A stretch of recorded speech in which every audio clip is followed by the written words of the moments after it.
ভাড়া বাড়িতে নিথর চার প্রাণ, তিনজনের গলা কাটা, একজনের গলায় ফাঁস। মুর্শিদাবাদের ভগবান গোলায় নৃশংসতায় স্তব্ধ এলাকা।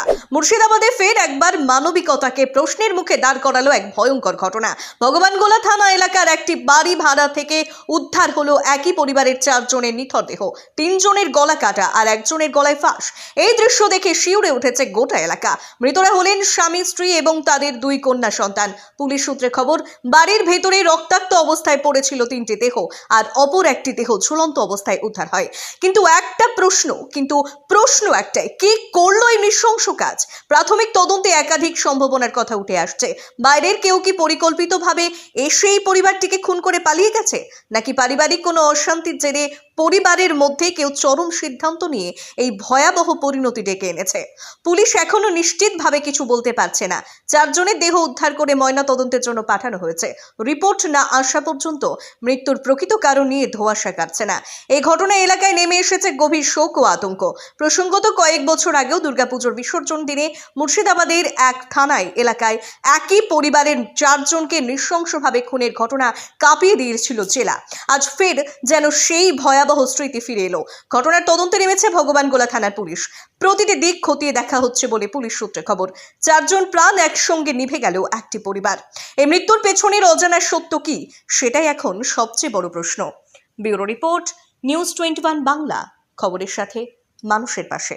তো উপরে দেখেছি আমি তিনটে লাশ কাটা কাটা আছে আর একজন ঝুলে আছে, এটাই আমি দেখেছি। এরা কি ভাড়া থাকতো কি নাকি? ভাড়া থাকতো, তাই তো শুনছি। এর কি ফলের দোকান ছিল? স্বপনগড়ে ফলের দোকান, এটা শুনতে পাচ্ছি। কি মনে করছে, অনুমান কি মনে করছে দেখে লাশ? অনুমানিক তো নিজে যেগুলো লাশগুলো দেখলাম, ও নিজেই মেরেছে আর তারপরে ও নিজে সুসাইড করেছে। কেমন দেখি? হ্যাঁ, এরকম লাশ নিচে পড়ে আছে। নিচে পড়ে আছে সব একসাথে। মনে হচ্ছে ওরা চারজন থাকতো, ছেলে, দুই বাচ্চা, মেয়ে, দুটো মেয়ে আর স্ত্রী। আরো কি নাম তোমার? আমার নাম শাহিন হোসেন। এই জায়গাটার নাম? এই জায়গাটার নাম দয়ানগর কুটিবাড়ি আমবাগান। শুনতে পাচ্ছি যে নদিয়ার নাকি ব্যক্তি এই বাড়িতে ভাড়া থাকতো। এই স্বপনগড়ে ফলের দোকান ছিল।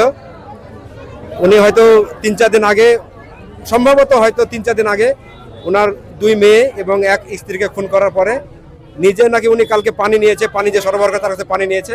এখন দেখতে ঘর থেকে অতিরিক্ত গন্ধ বেরোচ্ছে। অতিরিক্ত গন্ধ বের হওয়ার জন্য আমরা সন্দেহ করছি হয়তো উনি আর স্ত্রীকে এবং দুই মেয়েকে আজ হয়তো 1 সপ্তাহ আগে মেরে ফেলার পরে নিজে আত্মহত্যা করেছে। শুনতে পাচ্ছি, আমরা দেখিনি। মানে পুলিশ প্রশাসন, প্রচুর পুলিশ প্রশাসন আছে। চারজনই মারা গেছে।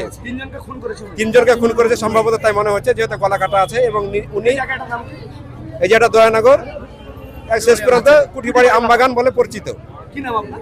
আমার নাম জিল্লার রহমান, আমার বাড়ি দয়ানগরে।